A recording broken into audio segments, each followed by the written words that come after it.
하나님 아버지 은혜를 감사합니다. 하나님의 은혜 가운데 또 추워지는 날씨 속에 있지만 하나님의 말씀을 가까이 하고자 또 요한계시록의 말씀을 알아가고자 저희들 이 밤에 모였습니다. 지혜와 명철 주셔서 잘 깨닫게 하시고 성경의 올바른 뜻을 이 상징들을 잘 깨달아 알아서 이 시대의 그 어떤 거짓 사상과 이단의 교리에 흔들리지 않고 진리를 알아가는 저희들 다 되게 하여 주옵소서. 모든 영광을 하나님께 올려드리오며 예수님의 이름으로 기도하옵나이다. 아멘. 예, 오늘은 요한계시록 13장 11절부터 18절까지 말씀인데요. 우리가 함께 살펴보도록 하겠습니다. 우리 화면을 바꿔주시겠어요? 예, 우리 같이 한 절씩 읽어보도록 하겠습니다. 제가 먼저 읽겠습니다. 내가 보매 또 다른 짐승이 땅에서 올라오니 어린 양같이 두 뿔이 있고 용처럼 말을 하더라.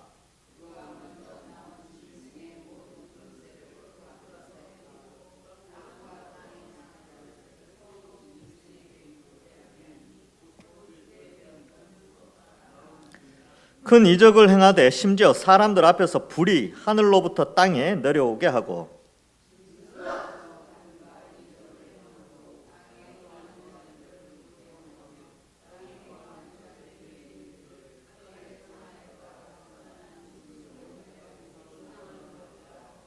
그가 권세를 받아 그 짐승의 우상에게 생기를 주어 그 짐승의 우상으로 말하게 하고 또 짐승의 우상에게 경배하지 아니하는 자는 몇이든지 다 죽이게 하더라.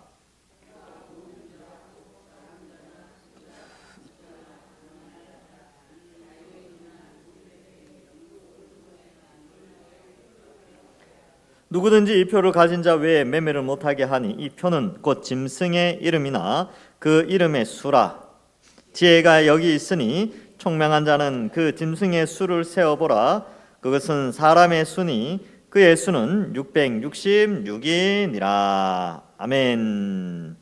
자, 오늘 요한계시록 13장 뒷부분을 살펴보겠습니다. 자, 이제 이 하나님의 심판이 이 그리스도의 초림과 재림 사이에 임하게 되는데 그 임하는 것 가운데 이제 첫 번째가 인심판이 있었죠. 두 번째가 나팔 심판, 세 번째가 대접 심판인데 이 나팔 심판의 일곱 번째 나팔이 불리기 전에 여섯 번째 나팔을 불고 일곱 번째 나팔 불기 전에 큰 이상 막간이라고 하는데 그걸 이제 설명을 해줘요. 그 중간에. 그래서 교회가 어떤 곳이냐? 교회는 어떠한 모습을 갖추고 주님의 재림을 준비하느냐에 대해서 설명을 하는데 11장에서는 두 증인으로 교회를 묘사해요. 그리고 12장에서는 그 여인으로 묘사를 합니다. 그래서 여인이 아이를 낳는 장면, 또 이제 그 하늘에 전쟁이 있었고 또 이 여인을 삼키려고 하는 짐승의 모습. 그러나 짐승은 계속 져요. 그래서 지고 또 집니다. 그래서 이 12장에서는 세 번이나 이렇게 패배하는 여인이 낳은 아들을 삼키지도 못하고 또 하늘 전쟁에서 미가엘과 싸움에서도 지고 또 광야에 있는 여인과 그의 후손들을 삼키려고 하지만 물을 뿜어서 삼키려고 하지만 그것도 실패를 해요. 그런데 용의 그 한계죠. 그래서 이 용을 돕는 바다에서 올라오는 짐승이 13장에서 등장하게 됩니다. 그래서 용이 있고 짐승 한 마리가 등장했고 이 짐승은 이 성도들을 굉장히 괴롭히고 막 그런 이제 박해하고 죽이고 하는 그런 모습이에요.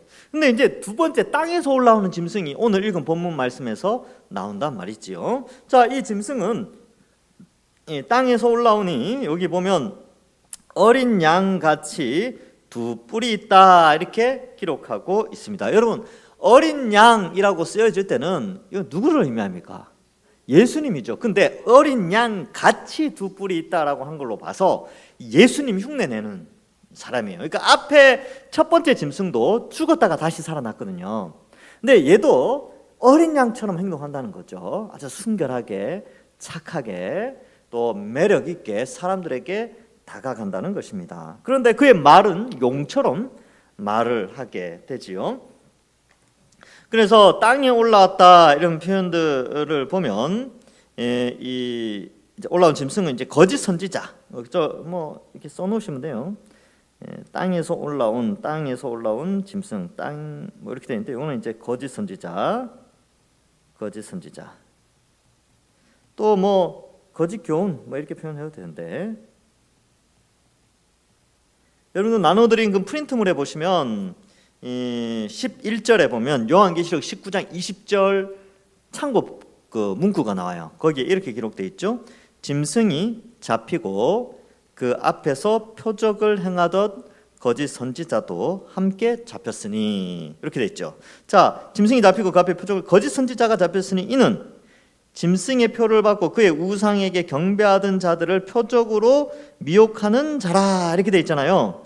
그래서 요 짐승의 표를 받은 사람이에요. 짐승의 표를 받은 거짓 선지자인데 표적으로 미혹하던 자예요.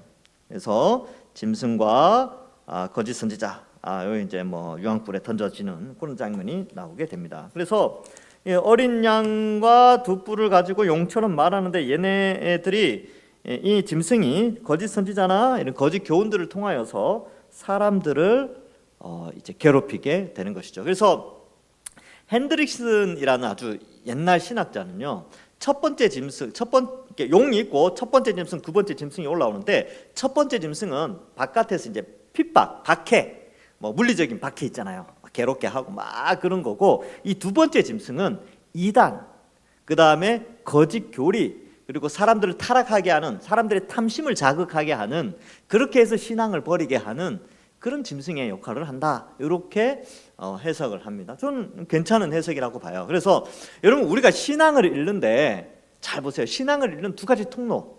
첫 번째는 외부적인 박해예요. 박해, 물리적인 박해. 그래서 우리의 목숨을 탁 위협하는 거죠. 야, 너 예수 믿으면 이제 죽는다, 뭐 이렇게 할 때 우리가 겁을 먹고 신앙을 버린단 말이죠. 이거 배교하죠. 두 번째는요, 신앙생활을 하고 있지만 스스로가 내 마음속에 탐심과 정욕이 불일 듯 일어나서 하나님을 믿고 거룩하게 사는 것보다 정욕을 채우는 다른 것을 쫓아가는, 그러한 것을 통해서 신앙을 버리는 경우가 있어요. 그래서 이 첫 번째 짐승과 같이 막 박해에 의해서 이런 것들은 주로 선교 초창기에 많이 있고, 선교가 정착하고 또 나라가 발전하면서 두 번째 정욕들이 막 일어나요. 그래서 어떻게 됩니까? 저 화면은 왜 띄었죠? 자막을. 자, 그래서 그렇게 되면 이제 그 다음에 사람들이 정욕을 채우고자 신앙을 버리는 그런 경우가 많은데, 현재 우리 한국 교회 같은 경우는 두 번째 경우죠. 초창기 이제 박해가 있을 때 신앙을 버린 사람들도 있지만 그 박해의 시대가 지나갔어요. 지금은 거짓 교훈, 정욕, 이단들, 이런 것들이 막 우후죽순처럼 일어나서 사람들의, 성도들의 신앙을 버리게 만드는 그런 상황에 있습니다. 그래서 이 둘째 짐승의 역할은 그런 건데, 여러분 이 두 짐승은요, 그리스도의 초림과 재림 사이의 교회 시대에 항상 있어 왔어요. 그렇죠? 항상 있고 지금도 있습니다. 지금도 물리적으로 박해하는 이 짐승도 활동하고요, 이 두 번째 땅에서 올라온 짐승도 지금 여전히 활동하고 있어요. 자, 그런 의미로 이제 어쨌든 이제 요거는 상징이니까 실제 짐승이 존재하는 것이 아니라 그만큼 이 짐승과 같은 어떤 세력들이 등장을 해서 교회를 박해하게 된다라는 것을 보여주게 됩니다. 이 짐승이 이제 짐승인데, 짐승이 아주 포악하게 생겼으면 좋겠는데 여기 어떻게 생겼다고요?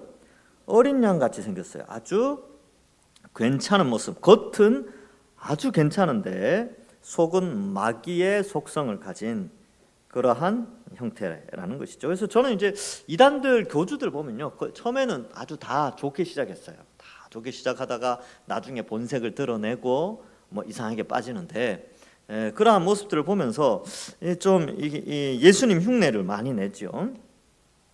고린도후서 11장 14절에도요, 이와 비슷하게 사탄은 광명한 천사로 등장하기도 한다고 표현되어 있어요. 그러니까 이제 우리가 겉모습만 보고 저 사람 참 좋은 사람이다라고 평가할 수 없어요.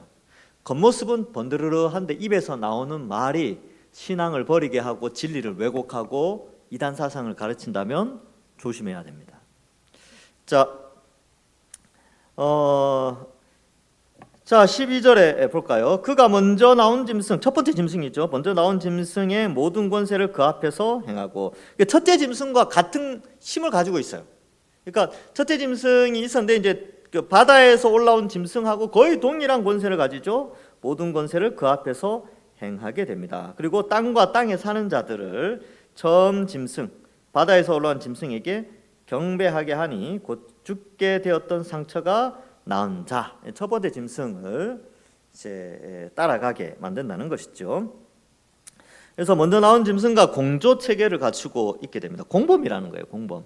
그래서 앞에 첫 번째 짐승은 어땠어요? 모양이 아주 여러 가지였죠. 표범 같기도 하고 뭐 독수리 같기도 하고 뭐 그랬는데 얘는 어린 양 같았다니까요. 근데 어린 양인 줄 알았는데 나중에 그런 짐승과 연합해서 공범으로 활동하는데 교회를 박해하는 것이나 교회를 박해해서 성도들을 무너뜨리는 것이나 성도들의 탐심과 유혹과 정욕을 자극해서 성도들을 무너뜨리는 것이나 다 똑같다는 거예요. 다 교회를 위협하는 그런 세력이다라는 것을 말해주고 있습니다. 그래서 이러한 것들을 좀 잘 우리가 분별해야 되겠지요. 그 다음에 이제 9장에 17장인가 17장에 가면 17장에 가면 음녀가 나와요. 음녀. 그래서 이 짐승 두 마리하고 음녀가 사람들을 아주 타락하게 만듭니다. 그래서 그런 장면들이 나와요. 이렇게 마귀가 있고 두 짐승이 있고 거기에 음녀가 등장해서 온 세상을 타락하게 만드는 그러한 세상. 그러한 가운데 그리스도인들의 신앙이 상당히 참 쉽지 않은 것이죠. 그러나 어때요? 그러한 짐승이나 그 음녀에게 소속되지 않고 독립적으로 살아가는 자들, 즉 하나님의 신앙을 가지고 살아가는 소수의 사람들은 구원을 받게 됩니다. 자, 계속해서 볼까요? 거짓 선지자들. 여기 이제 거짓 선지자들은 이제 복음 플러스 이제 복음과 거짓 선지자들의 특징은 복음에다가 다른 걸 더해요. 뭐 탐심을 더한다든지, 그 다음에 세속을 더한다든지, 뭐 이런 것들을 막 더해서 어떻게 됐냐면 복음처럼 들리는데 믿음을 갉아먹는. 겉입으로는 예수님 이야기하는데 인간의 탐심과 정욕을 추구하는, 그리고 하나님을 은근히 부정하는 그런 자들이 등장하게 됩니다. 그래서 복음 더하기 뭐 이제 이런 거 있죠. 신비주의. 신비주의 같은 경우는 뭐냐 하면 인간은 이제 늘 신비한 사상에 신비한 것에 목말라 있어요. 그래서 막 그 병 낫는 것도 보고 싶고 죽은 자가 일어나는 거, 뭐 이런 거 막 기적이 막 일어나는 거 그런 것들에 대해서 갈급함이 있거든요. 근데 그러한 것들을 이용해서 복음을 왜곡하게 되는 것이죠. 그래서 이제 그 뒤에 큰 이적이 등장하게 됩니다. 그래서 복음에다가 큰 이적을 더해서 이 복음을 왜곡하는 신비주의가 대표적인 게 되죠. 그 다음에 두 번째로는요, 뭐 이런 것도 있어요. 뭐 인본주의 이런 게 있어요. 인본주의가 뭐냐 하면 세상의 모든 것에 신을 배제하는 거예요. 하나님을 배제하는 거. 하나님은 없다.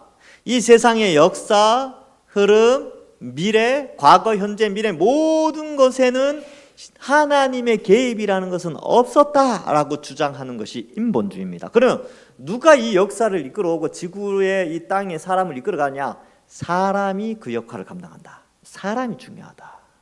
이게 이제 인본주의인데 신을 부정하는 것이 인본주의입니다. 대표적인 게 제가 계속 이야기하는데 진화론이에요. 진화론은 철저한 인본주의에서 나온 겁니다. 그래서 진화론자는 하나님의 창조의 이 역사를 부정하죠. 부정하면서 그거는 창세기 하나님의 창조를 상징 혹은 신화로 여깁니다. 그거 지어낸 이야기지. 야, 우리나라에 곰하고 호랑이가 그 마늘하고 쑥 먹고 사람 됐잖아. 그거하고 똑같이 천지를 하나님이 창조했다는 것도 다 신화야. 다 그 종교성이야. 그 실제 사건이 아니야. 라고 주장하는 것이 바로 인본주의예요. 왜? 세상의 중심에는 인간이 있지 신은 없다라고 하는 것이죠. 인본주의가 이제 교회 안에 들어와서 어떻게 되는 줄 아세요? 자유주의라는 게 등장합니다. 그래서 자유주의자들은요, 이제 이걸 안 믿어요. 하나님의 7일 창조 안 믿습니다. 그래서 안 믿어요. 야, 너희는 성경 안 믿나? 너는 믿나? 이렇게 너는 하나님이 천지 창조한 거 믿나? 야, 너는 안 믿나? 야, 똑같은 목사인데. 그렇게 돼 있어요 지금은.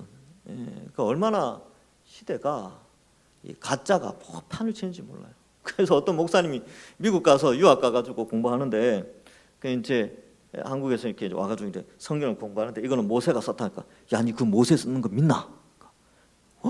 너는 안 믿냐? 믿는 네가 신기하다. 안 믿는 네가 더 신기하다.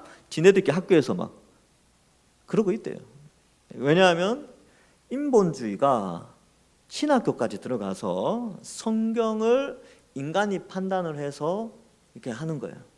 그래서 여러분 우리나라 교단 중에서도요, 뭐 장로 교단들도 이 창조 안 믿는 사람들 많아요. 많습니다. 그래서 제가 이제 유튜브에서 아주 똑똑한 전도사님, 목사님들이 막 유튜브 방송하는 거 보거든요. 이 사람 참 괜찮다. 이 사람 참 똑똑하구나 하고 있는데 어느 날 갑자기 창조 이야기하면서 여러분 창조가 7일 창조가 아니에요. 이런 소리를 하는 거예요. 그러면서 자기가 신학교에서 뭐 배운 거 막 이야기하는데 내가 무슨 생각이냐면 얘도 물들었구나. 하나님의 창조를 부정하는구나. 그럼 어떻게 하냐? 진화되었다. 이렇게 이야기를 해요, 목사인데. 내가 보면서 와, 이렇게까지 가는구나. 그 사람이 이제 그 구독자가 엄청나게 많아요. 그래서 그 이야기를 제가 그걸 왜 그렇게 되었는지 설명을 해드릴게요. 뒤에 가서 설명해 드리겠습니다. 끝부분에 가서. 자, 어쨌든 이 둘째 짐승이 등장해가지고 뭐라고 이야기하냐면 이제 어떻게 이제 사람들을 꼬이냐 하면 큰 이적을 행해요. 심지어 사람들 앞에서 불이 하늘로부터 땅에 내려오게 하죠. 여러분, 어린 양의 모양을 갖추고 있어요. 예수님 코스프레 한단 말이죠. 그런데 이 짐승이 하늘에서 불이 떨어지게 해요. 그러면 사람들이 무슨 생각하겠습니까? 신의 대리자 혹은 신이 보내셨다. 하나님이 보내셨다. 하나님의 대리 통치자다. 하나님이 보내신 사람이 맞다. 이 사람이 진짜 영험한 사람이다. 그렇게 생각할 거 아닙니까? 이적을 행하는데 사람들의 매력을 끌만한 엄청난 힘이 있다는 거예요. 자, 그래서 큰 이적을 행하게 됐죠. 그래서 이적에 목말라 있는 사람들은요, 이거 따라갑니다. 따라가요. 오늘날에 뭐 큰 이적을 행하는, 오늘날에 누가 있을까 생각하는데 뭐 신사도 운동 이렇게 하는 사람들이 있어요. 신사도. 뭐 제3의 물결 이런 표현도 쓰는데 신사도 운동. 여러분 잘 모르실 거예요. 잘 모르시는데 얘네들은 뭐라 하냐면 직접 계시를 받아. 직접 하나님의 직접 계시. 기도하면서 하나님이 방금 이런 말 하셨습니다. 뭐 이런 거 있죠. 그렇게 하고 이런 사람들 특징이 뭐냐면 성경 연구, 우리처럼 이렇게 성경 연구 안 해요. 성경 연구 읽고 느낌 오는 거 막 말하고 막 그러거든요. 그 다음에 이 사람들이 하는 것은 이제 치료, 사람 병 고치는 거. 그래서 이제 우리는 치료에 기도가 있다는 걸 믿어요. 근데 얘네들은 그 치료는 사람 자신을 통하여서 치료한다. 그래서 나한테 와서 기도 받으면 낫는다. 그러니까 치료의 주체가 누가 되냐면 사람에게 있는 거예요. 사람. 그래서 그 밑에 머리 드밀면 낫는다. 그래서 머리 드밀 때 돈 갖고 와야 돼. 그 돈 많이 내면 뭐 고쳐주고 안 고쳐주고 뭐 이렇게 하는 거죠. 이런 이제 치유의 문제. 그 다음에 신비한 체험을 원하니까 사람들이 신비한 체험을 할 수 있는 방법 중에 하나가 그다음 방언이라는 게 있어요. 방언. 근데 요거는 이제 그 종교적인 어떤 경지에 이르러서 하는 언어, 이렇게 언어는 아닌데 소리 발음인데 요거는 기독교에만 있는 게 아니고요. 이방 종교에도 많이 있어요. 뭐 힌두교에도 있습니다. 그래서 그 힌두교에서 뭐 이제 쿤달린인가 뭐 그런 용어를 쓰는데 종교적인 용어를 쓰는데 어떠한 종교적 경지에 이르면 사람들이 쓰는 언어가 아닌 이렇게 표현들을 쓴다는 거예요. 근데 이게 이제 인도에도 있고 이슬람에도 있고 불교에도 있어요. 그리고 기독교에도 있죠. 그래서 어떻게 이야기를 하냐면 이거 봐라. 성령 하나님은 기독교에서뿐만 아니라 불교에서도 있고 힌두교에도 있고 이슬람에도 있다. 봐라, 이렇게 언어가 이렇게 다 방언을 하지 않느냐 이런 형태로 간다는 거예요. 그래서 이러한 것들을 신사도 운동에서도 적극적으로 활용합니다. 그 다음에 이러한 것들을 좀 조심해야 되고, 그래서 치유하고 예언하고 방언하고 뭐 이런 것들에 대해서 바르게 이해를 해야 돼요. 바르게.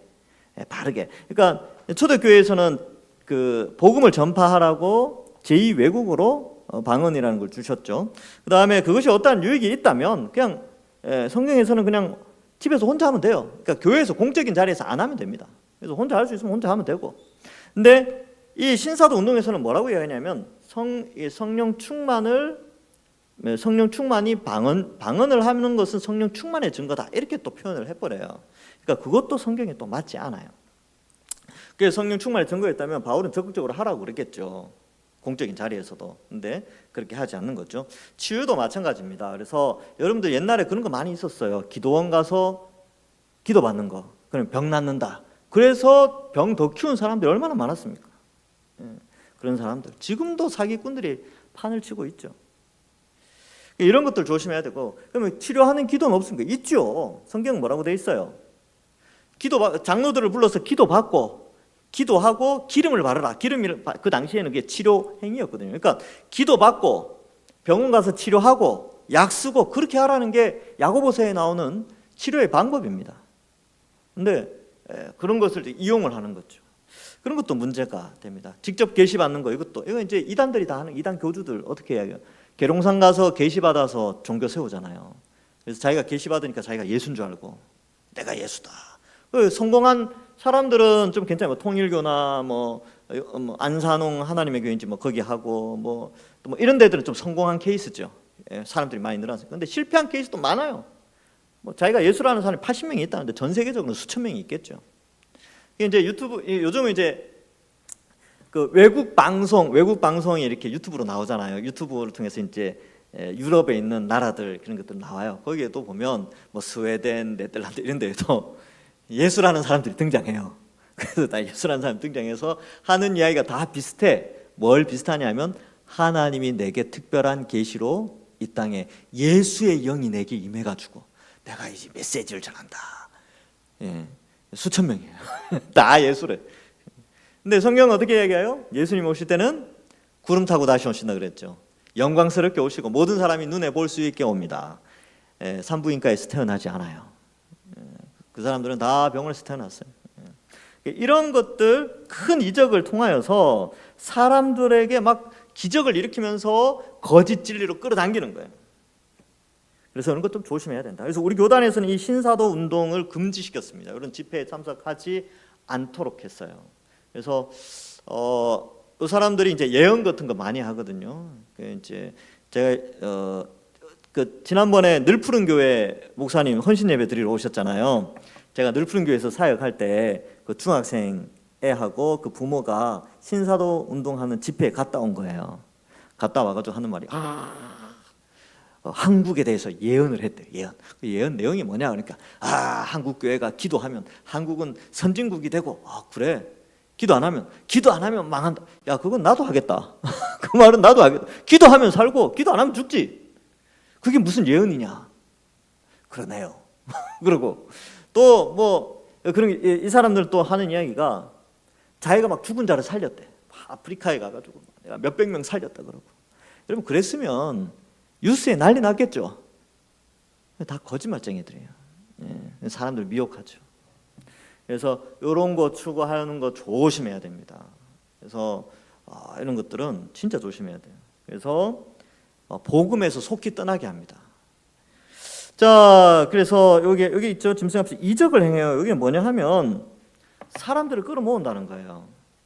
그래서 마태복음에도 보면 예수님이 그러죠. 사람들이 와가지고 주여 주여 내가 주의 이름으로 선지자 노릇들 하고 뭐도 하고 했는데 그러니까 예수님 뭐라 그래요? 야, 난 너희 모르겠다. 어서 꺼져라. 그렇게 얘기하잖아요. 가라. 너희는 내가 그렇단 말이죠.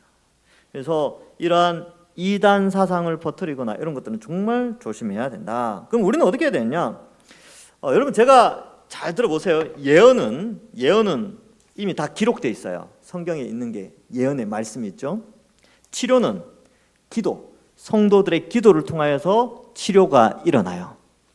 방언은 일단은 첫 번째 성경적인 개념은 제2 외국어입니다. 왜? 이게 전도, 선교를 위해서 하는데 이 가끔 그런 일이 뭐 있다라고는 합니다. 그래서 뭐 이게 이제 진짜인지 가짜인지는 내가 모르겠는데 선교지에 가서 이렇게 언어를 배우고 이제 단기 선교하기 위해서 언어를 좀 배워 갔단 말이죠. 근데 막 언어가 생각이 안 나. 배워가도 단기 선교 가도 생각이 안 나는데 마침 외국인을 만나서 전도하려는데 막 생각이 나서 언어가 이제 자연스럽게 조금씩 나왔다는 거예요. 저는 방언의 기적이라고 봅니다. 그럴 때가 있어요. 전도할 때 사형리, 뭐 일본어, 뭐 인도네시아어, 그죠? 뭐 중국어 외워가는데 막 아무래도 막 갈 때까지 잘 못 외웠어. 잘 못 외워서 어떻게 하냐 했는데 막상 딱 만났는데 이게 생각이 나더라는 거예요. 그래서 막 이렇게 뜨문뜨문하게도 그렇게 했다. 저는 그거를 어떻게 보면 성령의 역사라고 봅니다. 근데 이제 보통 선교사님들은 어떻게 방언을 하냐면 2년간 그 언어 교육을 해요. 우리 최동식 선교사님도 그렇고 천수경 선교사님은 원래 일본어를 이제 일본에 유학 가서 살았기 때문에 원래 방언 교육 선교사 언어 교육 기간이 없었어요. 천수경 선교사님 그냥 바로 현지인 사역을 했고 그런 기간이 있습니다. 그래서 훈련을 해요. 지금은 어떻게 하냐면 제2 외국어를 훈련을 통해서 하게 되고요. 그러면 오늘날에 제가 이제 고린도전서 할 때도 말씀드렸다시피 뭐 그런 소리로 이상한 소리, 우리가 쓰는 언어 체계가 아닌 소리는 어쨌든 그러한 소리가 있다면 그게 외국어든 그런 소리든 교회에서는 하지 않고 정말 자기가 그걸 하면서 영적으로 유익이 있었다 그러면 개인적으로 집에서 혼자 하시면 됩니다. 하나님과의 관계 속에서 하고 평가는 나중에 하나님이 알아서 하시겠죠. 그러나 성경이 말하는 그런 개념들을 잘 이해하고 이 신앙생활을 하시면 돼요. 그래서 성경에 기록된 대로만 하면 그냥 안전합니다. 그리고 저는 좀 보수적이라 최대한 안전하게 경계를 둬요. 안전하게. 그래서 상당히 신학에 있어서는 상당히 보수적입니다. 자, 그래야 우리 성도들이 안전하죠. 자, 이적을 행함으로 땅에 거하는 자들은 미혹하게 됐죠. 땅에 거하는 자들에게 이르기를 칼에 상하였다가 살아난 짐승을 왜 우상을 만들라 이렇게 말을 해요. 그러니까 이 둘째 짐승이 결국은 와서 하는 내용이 뭐냐면요, 기적 막 행해가지고 우상을 섬기게 하는 거예요. 우상. 그래서 우상을 섬기게 만드는 것이죠. 그러니까 얼마나 놀랍습니까? 하늘에서 불 떨어지죠. 큰 이적 행하죠. 우상까지 만들죠. 불 떨어지는 거는 요거 하나님 흉내내는 거예요. 뭐냐 하면 여러분 엘리야가 갈멜산에서 어땠습니까? 그 바알과 아세라 선지자 850명하고 할 때 물에 흠뻑 젖은 송아지에 하늘에서 불이 떨어져서 다 태워버리잖아. 또랑까지 다 불이 핥아버리죠. 그 다음에 솔로몬이 그 성전 다 짓고 나서 기도할 때 하늘에서 불이 떨어졌어요. 그래서 솔로몬이 기도를 마침에 불이 하늘에서부터 내려와서 그 번제물과 제물들을 사르고 여호와의 영광이 그 성전에 가득하니, 이게 이제 신의 임재를 보여주는 건데, 이 둘째 짐승이 정말 하나님 흉내를 기가 막히게 냈어요. 하늘에서 불이 떨어질 정도로. 그러니까 누가 봐도 이 둘째 짐승은 하나님이 보내셨다라고 할 정도로 매력 있는 캐릭터입니다. 사람들에게 매력이 있어요. 그러니까 수많은 사람들이 따라가게 되는 것이죠. 그리고 그는 결국 수많은 사람들을 미혹해서 우상을 섬기게 합니다. 자, 그래서 어떻게 보면 바다에서 올라온 짐승보다 훨씬 강해요, 얘는. 그리고 우상을 만들게 되죠. 결국 기적의 목적은 우상 숭배의 목적이 있습니다. 그러므로 말씀의 권위가 약화되면 이적의 권위를 쫓아가게 되고, 그것은 결국 자기 만족을 위한 우상 숭배로 변질되게 됩니다. 그런데 이게 이제 성도들이 여기에 미혹되지 않는 방식은요, 뭐냐 하면 우리는 이적을 쫓아가는 자들이 아니에요. 우리는 말씀을 쫓아가는 자들입니다. 우리는 신비한 현상을 쫓아가는 자들이 아니고 기록된 성경을 통하여 하나님의 계시의 말씀을 쫓아가는 자들이 있죠. 그러니까 이러한 누가 뭐 거기 가면 병 고친다더라, 아니면 거기 가면 뭐가 좋다더라, 뭐 하여튼 있다더라, 거기 가면 이 아말감 이 치아가 금으로 변한다더라, 거기서 목사님 뭐 기도할 때 하늘에서 금가루 떨어진다더라, 뭐 그런 거 있잖아요. 그런 거 다 가짜입니다. 그리고 그게 진짜라 하더라도 가지 마세요. 예, 저 이제 예전에 보니까 그 만민중앙교회인가요? 뭐 거기에 이재록 씨, 근데 뭐 하는데 그 영상 잠깐 봤는데 이게 이제 설교를 뭔가 이렇게 메시지를 전하는데 이단이에요, 이단. 뭐 설교 전하는데 화면에는 그 뒤에 막 그 후광이라고 하죠, 그죠? 후광이 막 화면에 있는 거예요. 그러니까 보십시오, 막 그런데 그 다 조작이죠. 카메라 조작으로 얼마든지 가능합니다. 그러니까 그렇게 사람들을 미혹해가지고 쫓아가게 하고 진리에서 벗어나는 가르침을 가르치고 있어요. 그냥 많아요. 하여튼 많습니다. 그래서 그걸 다 분별하기도 힘들어요. 요즘 이단들이 워낙 많아가지고 그 이단 목록이 쭉 있어요. 이단 목록. 그럼 몇백 개 되는 거 어떻게 다 외워요, 우리가? 큼직큼직한 것만 좀 알게 되는 거죠. 근데 이러한 자들은 결국 우상 숭배로 가게 되는데, 여러분 이 우상 숭배의 목적이 뭔지 아세요? 사람이 자기의 욕심을 채우는 데 있어요. 우상 왜 만듭니까? 자기 욕심 채우려고 그래요. 그래서 구약 성경에도 우상에 대해서 설명할 때마다 늘 하는 말이 있어요. 어떻게 하냐면 자기를 위하여 우상을 만들어, 뭐 이렇게 표현하고 있어요. 그래서 우상을 만드는 이유는요, 인간이 자기를 위해서 만드는 거예요. 자기 소원 성취하려고, 자기 마음의 욕심 채우려고. 그것이 부끄럽지 않게 종교라는 이름으로 정당하게 욕심을 채울 수 있는 길이니까 그런 걸 만들죠. 우리가 믿는 신앙은 뭐냐면요, 우리는 우리 욕심 채우기 위해서 예수 믿는 거 아닙니다. 우리가 예수님 믿는 것은 하나님의 영광을 위하여서 예수님 믿는 거예요. 그렇게 하나님 위해서 영광을 위해서 살아가는 자가 하나님의 백성으로 하나님이 영생 복락을 주시는 거거든요. 그러니까 우리의 삶의 목적은 나의 욕구, 탐심, 아니면 필요, 이런 것들을 채우기 위해서 예수님 믿는 것이 아니고 하나님의 영광 돌리기 위해서 예수님 믿고, 그렇기 때문에 예수님 믿는 것 때문에 때로는 고난이 있어요. 십자가의 길이 있다니까요. 그래서 우리는 그렇게 바르게 신앙생활 해야 한다. 그래서 제가 볼 때 이건 이제 여러분들하고 또 좀 관련되지만 목회자들한테도 상당히 중요한 부분입니다. 왜냐하면 목회자들이 말씀의 권위가 약해지면요, 다른 권위를 추구하게 돼요. 그래서 나도 이런 신비한 능력을 가진 어떤 이렇게 해가지고 나도 따라해봐야 되겠다. 그래서 그걸 따라하고 이게 막 받아들여가지고 목회자들이 막 그 자신의 권위와 뭐 이런 것들을 막 하기 위해서 막 이상한 것들을 막 받아들이거든요. 이게 참 안타까운 일입니다. 그래서 말씀의 권위가 중요하다. 자, 17장에 가면 이제 음료가 이걸 또 적극적으로 도와요. 이런 일들을. 자, 그다음 15절 이하에 보면 그가 권세를 받죠.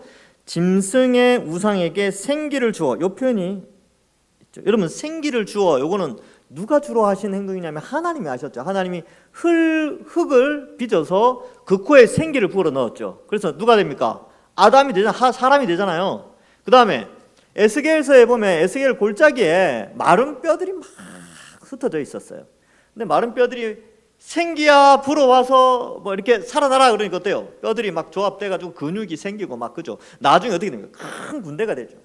생기가 들어가서 마른 뼈에 생명이 생겨나는데 다 하나님의 역사예요. 근데 여기서는 어떻게 돼요? 우상이 이 일을 한다니까요. 우상이 아니고 둘째 짐승도 이 일을 해요. 지금 계속 하나님 흉내 내죠. 이게 뭘 의미하냐면 정말 강력한 힘, 정말 큰 힘으로 사람들을 미혹하는데 우상에게 생기를 주어 그 짐승의 우상으로 말하게 하고, 우상이 말을 해요. 그 짐승의 우상에게 경배하지 아니하는 자들은 다 죽이게 됩니다. 그래서 이렇게 보면 참 그렇죠. 생기를 주어서 우상이 말하게 하는 것. 여러분, 하나님은 우리에게 생기를 주시고 성령을 불어넣어 주셔서 교회를 성장시키죠. 그죠? 짐승은요, 이 우상에게 생기를 주어서 우상을 따르는 자들을 많이 확보합니다. 그래서 이 세상에 이 악한 이 짐승을 따르는 이러한 것들을 따라가는 사람들이 다죠, 다. 그래서 예수님 믿지 않는 자들은 다 여기에 휩쓸려 가게 됩니다. 그럼 이 짐승이 뭐냐? 구체적으로 우리가 알 수는 없지만 일반적으로 이 짐승이 말하는 이 우상은요, 그 시대의 사상일 수도 있고요, 제도일 수도 있고, 문화일 수도 있습니다. 그러나 이 모든 것들이 다 사상과 제도와 문화, 이 모든 것이 사람의 요구와 필요, 요구 이런 것들과 좀 연결되어져 있지요. 그래서 이러한 것들을 쫓아서 살아가게 만들면서 신앙에서 떠나가게 만듭니다.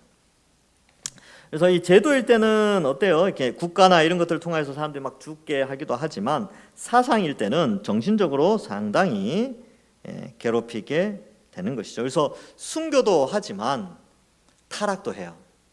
배교도 합니다. 그래서 사상이나 제도, 문화 이것이 우상인데, 이것을 섬기지 않으면, 즉 이 세상의 가치관을 동조하지 않으면 죽음을 맞이하게 되죠. 자, 예를 들면 이런 거 한번 볼게요.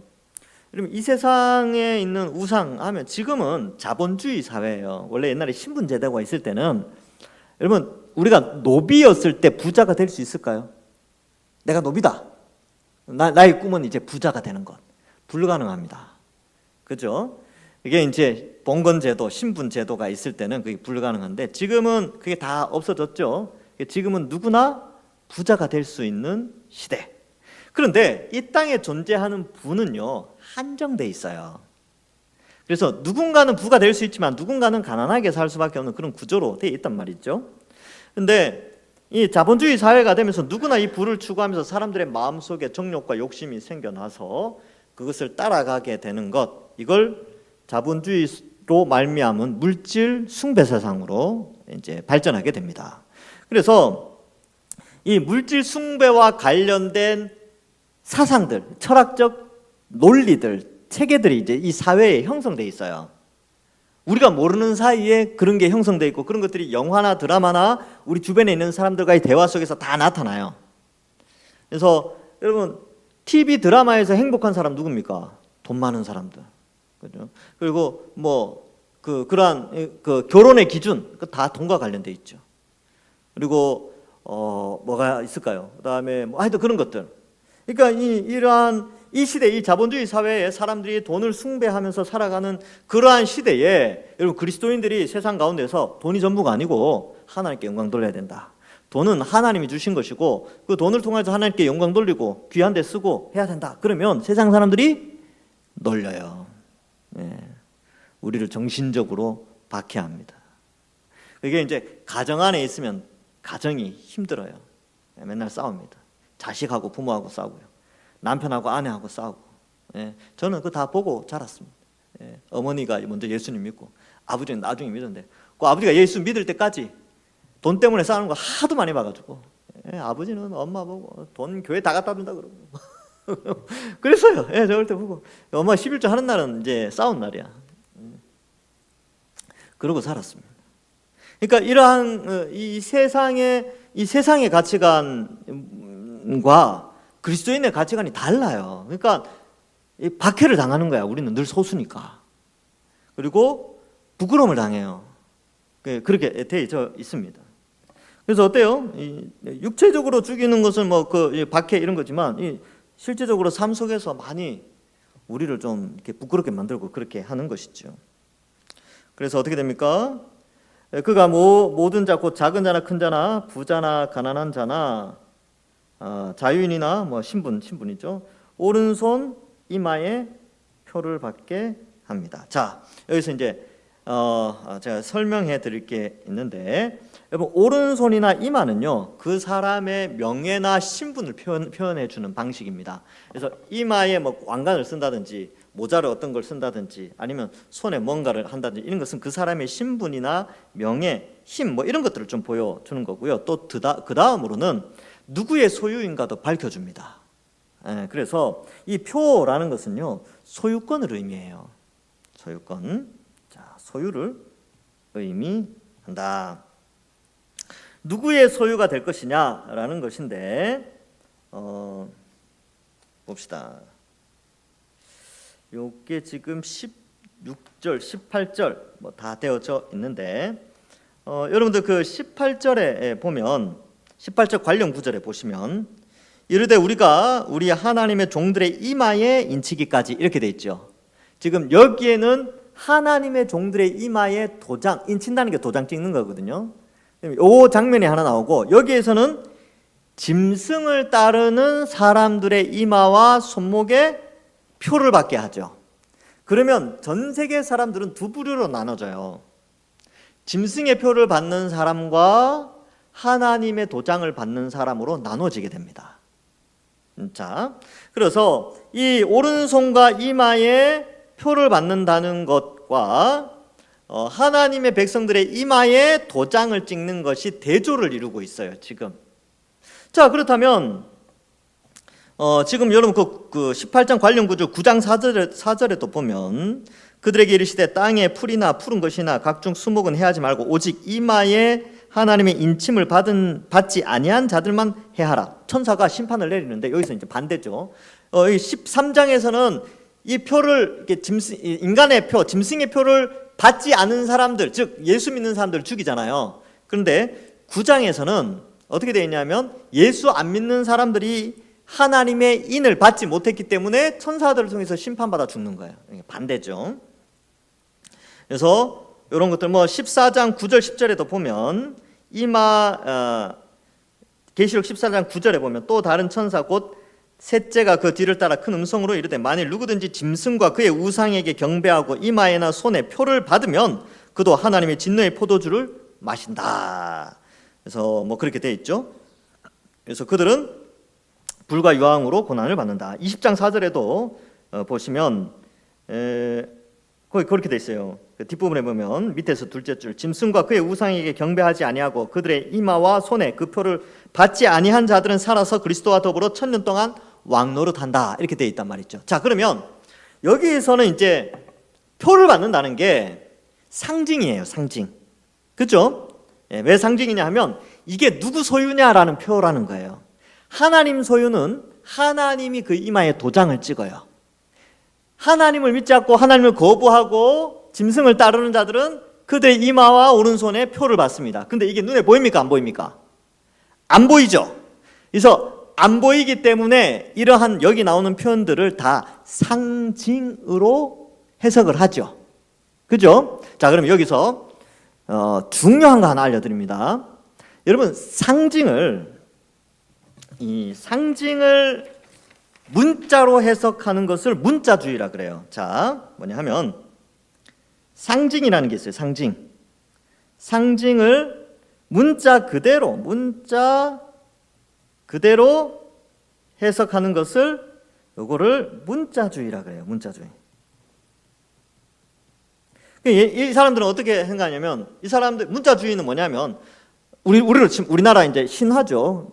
그 고조선 건국 신화에 보면 호랑이하고 곰이 마늘과 쑥을 먹고 인간이 되려고 하는데 호랑이는 실패하고 곰은 성공하잖아요. 그래서 환인과 이렇게 결혼해서 이렇게 당군을 낳았다 이렇게 신화죠. 근데 이걸 상징으로 신화는 상징으로 받아들여서 곰 부족이 호랑이를 섬기는 부족보다 곰을 섬기는 부족이 더 세력을 강하게 해서 했나 보다. 요게 이제 상징을 해석하는 역사 해석자들의 해석이죠. 근데 문자주의자들은 어떻게 해석을 하느냐 하면요. 이렇게 해석을 해요. 실제로 곰 있잖아요. 실제로 호랑이가 있었다는 거예요. 근데 얘네들이 옛날에는 쑥과 마늘을 먹었다는 거예요. 얘네들이 서로 이야기를 했다는 거예요. 그래서 곰이 쑥과 마늘 먹고 며칠 100일인가요? 지나가지고 진짜 사람이 됐다는 거예요. 문자적으로 그대로 다 믿는 거예요. 이걸 뭐라고 하냐면 문자주의라 그래요. 여러분, 이게 맞습니까? 아닙니까? 아니죠. 그게 어떻게 맞아요? 근데 문자주의로 받아들이는 사람은 상징을 상징으로 해석하지 않고 문자 그대로 받아들입니다. 이걸 조심해야 돼요. 그래서 어떻게 하냐면 이 표라는 것을요, 실제로 표라고 보는 거예요. 그래서 어떻게 해석하냐면 제가 8, 90년 때는 이 표를 어떻게 이 사람들이 이 문자주의자들이 해석했냐면 바코드라고 했어요. 바코드. 그래서 손목이나 이마에 바코드 찍히면 안 된다고. 그래서 신용카드 안 쓰는 사람들이 있었어요. 신용카드가 짐승의 표다. 그래서 이 매매와 관련돼 있기 때문에 그렇다 이렇게 보는 거죠. 요거 문자주의입니다. 요거는 여러분 조심하셔야 돼요. 그렇게 해석하면 안 됩니다. 이게 이 묵시문학, 하나님이 가르쳐 주신 이 상징을 통해 메시지를 전달하는 이것을 완전히 왜곡한 거죠. 최근에는요, 이 표를 베리칩이라고 해가지고, 이제 사람 몸에 칩을 이식시켜가지고 이걸로 이제 매매하게 하는 거예요. 그래서 이렇게 그런 세상이 올 거라는 거예요. 올 거예요. 그렇게 되면 이제 그런 세상이 와서 이제 주님 오신다, 뭐 이렇게 주장하는데, 이것도 문자주의 이단입니다. 우리 교단에서 이게 하도 심하니까 교단 총회에서 이걸 다뤘어요. 그래서 바코드든 베리칩이든 이런 문자주의적 해석은 비성경적이기에 가르쳐서는 안 된다. 우리 교단에서 했어요. 제가 적어놨는데, 그렇게 했습니다. 98회 총회에서 했습니다. 지금부터 10년 전에, 여기 10년 전에 여기 하도 교회에서 이런 말들이 떠돌고 하니까 아니다, 문자주의라는 거죠. 그래서 조심하셔야 돼요. 이야기했잖아요. 예수 믿는 사람들 이마에 도장 없죠? 없잖아요. 그러면 짐승을 따르는 자들의 이마와 손에 표가 있을까요? 없을까요? 눈으로? 없죠. 안 보이죠. 그게 바로 뒤에 14장에 바로 나와요. 14장에 바로 나오면 뭐가 나오냐면 하나님의 백성들에게 이마에 인친 자들이 나온단 말이죠. 그러니까 앞에는 짐승에게 인친 자들, 뒤에는 하나님의 백성들에게 인친 자들. 바로 나와서 딱 보면 이게 상징이라는 걸 아는데, 그거를 그렇게 해석을 한다는 거죠. 그러면 이제 14장 가서 이야기하겠지만 이마에 인친다라는 게, 이 요한은 이렇게 표현했지만 사도 바울은 이걸 정확하게 해석을 했어요. 어떻게? 성령의 인치심을 받은 자, 이런 표현을 써요. 그래서 우리가 성령이 우리 속에 있기 때문에 우리는 하나님의 인침을 받은 자들입니다. 그러면 성령이 없는 자들은 다 지옥 가죠. 다 멸망을 당하는 거죠. 성령이 없으니까 어때요? 인간은 타락한 그대로 그냥 살아가고, 이 마귀와 짐승들, 귀신들과 이들이 뿌려놓은 이 세상의 타락한 문화 속에서 사람들이 그것에 동조해서 그것을 섬기고 그것이 전부인 줄 알고 따라가면서 살아가는 거예요. 그런 의미가 있습니다. 자, 근데 요게 왜 요 분별을 하는 게 중요하냐면, 제가 아까 인본주의라고 인본주의 사상이 신학에 들어와서 이제 문제를 일으키는데, 자, 역사를 문자 그대로 해석하면 이거는 역사주의죠. 역사를 역사로 받아들이고 실제 사건으로 받아들이잖아요. 여러분, 이순신 장군이 거북선 만들었어요. 맞죠? 역사죠. 그죠? 근데 이순신 장군이 거북선 만든 거는 상징이다 그러면 됩니까? 안 됩니까? 그 실제로 만든 게 아니고 거북선이라고 하는 어떤 대상을 갖고 와서 일본에게 큰 위협을 줬고, 실제로 거북선은 없었어. 그건 상징이야. 거북선이라는 상징이 가진 의미야. 이렇게 주장하면 어떻게 되느냐? 바로 이제 역사를 왜곡하는 자가 되죠. 근데 이 자유주의 학자들이 이 창조 역사를, 이 인본주의에 물든 신학자들은 창조 상징이라고 표현을 해요. 상징. 왜 이 표현을 쓰냐면, 얘네들이 주장하는 바가 뭐냐면, 창조는 실제로 있었던 게 아니고 모세가 당시에 이집트에서 그 백성들을 불러내어서 그 신을 설명해야 되는데, 그 신을 설명할 때 이러한 전능하심에 대한 상징적으로 이 창조를 이야기했다. 이렇게 신학자들과 목회자들이 이렇게 설명하면서, 그러면 이 창조가 실제 역사라고 이야기하는 저 같은 사람을 뭐라고 이야기하냐면 문자주의자다, 이렇게 표현해요. 문자주의자.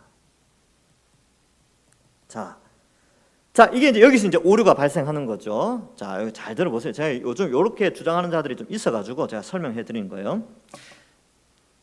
창조는 역사죠. 창조는 상징이 아니에요. 그래서 역사를 역사라고 이야기했는데, 이 자유주의 학자들은 그게 마음에 안 드는 거야. 왜? 그냥 싫은 거예요. 하나님이 천지를 창조했다는 게 싫은 거야. 왜? 진화가 훨씬 더 과학적이라고 판단을 하고 더 똑똑하게 보이거든. 그래서 하나님이 7일 동안 창조한 게 아니고 7일 창조는 상징일 뿐이다. 그리고 저 같은 사람한테 당신 같은 사람은 문자주의자다. 마귀가 이마에 표 주고 뭐 한 거 다 문자주의자들이 그렇게 베리칩이니 뭐 바코드니 이렇게 이야기하는 거 아니야. 창조를 또 그렇게 문자적으로 해석하면 당신은 문자주의자다. 이렇게 말하는데 그 사람들이 무식함을 드러내는 거예요. 여러분, 이 히브리 문학에는 상징과 묵시를 통해서 메시지를 전달하는 것과 역사를 기록하는 역사서죠. 역사를 기록해서 메시지를 전달하는 게 있어요. 창세기의 모든 기록은 모세가 썼고, 이건 예수님이 와서 인정해 주셨죠. 모세가 썼다라고. 그것은 창세기의 내용은 창세기부터 모세 오경은 상징이 하나도 없어요. 다 역사를 기록하게 했단 말이에요. 왜? 역사가 중요하니까. 그런데 이쪽 사람들은, 인본주의에 물든 사람들은 창세기 1장부터 11장까지는 상징이다. 12장부터 나머지가 역사다. 이렇게 주장을 해요. 그러면서 진리를 왜곡합니다. 여러분, 우리는 문자주의자다라는 표현을 조심해야 되는 것이 문자주의자와 역사주의자를 잘 구분해야 돼요. 우리는 역사주의자예요. 문자주의자들은 상징까지도 문자로 그대로 해석해버리는 것은 잘못된 거예요. 근데 역사를 주장하는데 그걸 문자주의자라고 공격을 해서 자신들의 인본주의를, 그러니까 이제 창조를 부정하는 사람들이 그렇게 표현을 하는데 조심하셔야 됩니다. 그래서 옛날에는 요한계시록 가지고 많이 막 나눴어요. 근데 지금 다시 창조 가지고 이야기 많이 합니다. 다시. 그게 이제 더 많이 들어와 있어요. 요한계시록은 하도 이야기하니까 사람들이 막 이렇게 약간 거부감 가지고 막 분별하려고 하는데 창세기 가지고 이제 요 공격이 또 시작되는 거예요. 그래서 이런 거 우리가 잘 해야 돼요. 자, 666이 나오죠. 자, 봅시다. 누구든지 이 표를 가진 자 외에 매매를 못하게 하니, 이렇게 매매를 못하게 하니, 이 표현이 우리가 이제 겁먹는 이유가 여기 있어. 이거 밥 못 먹고 살면 어떡하나. 그런데 이게 뭘 의미하느냐 하면요, 예수 믿는 사람들은 경제적으로 약자에 속한다는 거예요. 왜? 세상에 다수의 사람들이 경제적인 것, 이런 것들을 이끌어 가잖아요. 근데 예수 믿는 사람들은 소수예요. 그래서 매매를 못하게 하는 이 경제적인 자유함이 아무래도 축소가 되어지는 것이죠. 그런 의미가 있다라는 것. 그래서 이 표에 대해 개념은 상징으로 해석을 해서 누구의 소유권이 되느냐, 성령을 통하여 인치심을 받은 하나님의 소유가 되느냐, 마귀의 소유가 되느냐, 이 문제를 말해주고 있습니다. 그 짐승의 이름이 있는데 그 짐승의 이름의 수가 666이다. 이것도 상징이에요, 상징. 여러분, 옛날에 오맨이라는 영화가 있었어요. 오맨 영화 보신 적 있습니까? 저보다 연세들이 있으니까 아시잖아요. 그 오맨 제가 1, 2, 3, 4편까지인가 봤어요. 옛날에 대학생 때. 그런데 거기에 그 나쁜 놈이 나오거든요. 그게 이제 나쁜 놈이 나와요. 그 주인공이. 그 주인공이 누구냐 하면 스타워즈에 보시면 루크, 스타워즈에 보면 그 주인공 남자, 옛날 스타워즈 주인공 남자가 주인공인데 그 사람이 적그리스도 역할을 해요. 그래서 이제 부모가 그 머리를 이렇게 다 했는데 아직도 그 장면이 생각납니다. 머리에 666이 써여져 있었어요. 그래서 야, 이거 그때는 몰랐으니까 그랬는데 그거 다 그냥 그 문자주의예요, 문자주의. 그게 잘못된 겁니다. 그렇게 믿으면 안 돼요. 그래서 지금 생각해 보면 웃기는 거죠. 그게 666이 써놨어요, 머리 안에. 근데 이게 상징이죠, 상징인데 왜 이 6이라는 숫자가요? 인간의 숫자고, 인간의 숫자, 인간을 6일 날 만들었죠. 근데 7은 완전수입니다. 6은 인간의 수고요, 7은 완전함에 대한 완전수입니다. 그래서 요한계시록도 그렇지만 7개의 심판, 일곱 나팔, 그렇게 나오잖아요. 일곱 나팔, 일곱 대접, 이게 7이라는 게 완전한 심판을 의미해요. 그리고 요한 복음에 보면요, 요한이 이걸 또 사용해요. 예수님이 나는 포도나무다, 나는 양의 문이다, 이게 나는 뭐다라고 하는 게 7개가 나옵니다. 7이라는 숫자를 통해서 예수님의 신성과 구원의 완전성을 표현하거든요. 이게 약간 이게 이제 문학적인 기법인데, 근데 666은 6은 인간의 숫자이고 실패의 숫자입니다. 실패.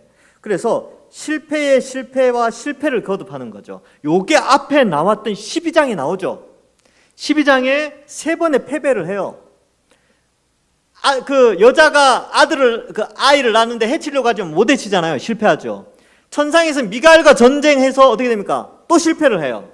그 다음에 광야에서 여자와 여자의 후손들을 삼키려고 물을 뽑아내는데 그것도 실패를 했죠. 실패를 해요. 여기서 6, 실패의 연속. 이 마귀가 아무리 하나님 흉내내고 강력해 보여도 얘는 실패하는 존재입니다. 그래서 무서워할 필요가 없다. 그리고 그리스도인들은 어때요? 하나님의 인치심 받은 자로서 당당하게 살아. 요게 다음 장에 나옵니다. 다음 장에. 그 다음 장에 14만 4천이 또 나오거든요. 14장에 14만 4천. 그래서 우리는 우리의 이마에 하나님이 도장 찍은 사람들입니다. 여러분들 어떡하겠어요? 도장 찍혔어요. 하나님한테 찍혔어. 예. 하나님 여러분들 도장을 찍으셨습니다. 이게 중요한 거예요. 그래서 뭐 기적을 보고 돈을 매매를 하니 못하니 뭐 죽니 사니 이게 중요한 게 아니고 우리가 하나님의 성령으로 인침을 딱 받아가지고 예수 그리스도의 십자가 형벌 대속의 복음이 믿어지고 있는 이게 최고의 구원의 선물이에요. 이거 외에 뭐가 더 대단한 게 있겠습니까? 그래서 이런 의미가 있다. 그래서 이러한 것들을 조심해야 돼요. 그 다음에 이제 이 666을 네로 황제다 해가지고 헬라어 숫자로 해가지고 하는 거 그런 것도 있었어요. 한때 유행했는데 그거는 코에 걸면 코걸이, 귀에 걸면 귀걸이에요. 네로도 되지만 다른 사람 이름도 되고 제 이름도 될 수도 있고 이름 가지고 이렇게 해가지고 숫자 매기고 하는 그런 거 있잖아요. 그래서 예를 들면 우리도 그런 거 한때 있었는데 획수 이렇게 해가지고 그죠? 그런 것도 있었어요. 그런 게 아니라 요거는 상징으로, 요 전체 내용은 상징으로 보면서 이제 이 하나님의 구원에서 제외된 자들, 짐승을 따르는 자와 14장에 바로 이어져서 하나님의 택한 백성들과의 철저한 대조를 이루면서 믿음 생활 잘 하라고 우리에게 말씀하고 있습니다. 자, 오늘은 여기까지 하겠습니다. 그래서 우리는 이제 결국 우리는 뭘 해야 되냐면 진짜 복음을 잘 연구하면 됩니다. 복음을 잘 배우면 가짜를 분별할 수 있다. 자, 여기까지 하고요. 다음 주에는 더 재밌습니다. 14장. 14장도 굉장히 은혜가 돼요. 저는 14장이 훨씬 좋습니다. 11장, 13장은 교회의 영광스러움도 나타내고 보호도 나타내지만 진짜 이 하나님이 택하신 백성들의 그 영광스러움이 14장 공부 안 하시면 안 돼요. 14장 꼭 공부하셔야 됩니다. 14장 공부하셔서 우리가 얼마나 대단한 사람인가. 여기 별 볼 일 없어 보이잖아요. 세상 사람들 우리 볼 때는요 정말 별 볼 일 없는 사람처럼 보이는데 정말 우리가 놀라운 사람들이 여기 앉아 있는 거예요. 오늘따라 또 여러분 더 대단해 보이십니다. 하나님이 여러분 도장 찍은 사람들. 기도하고 마치겠습니다. 하나님 감사합니다. 이 어두운 시대 속에서 사탄의 지배 아래 있고 죄인 종로로 닫은 우리를 택하여 성령의 인치심으로 말미암아 하나님의 소유 삼아 주시니 감사합니다.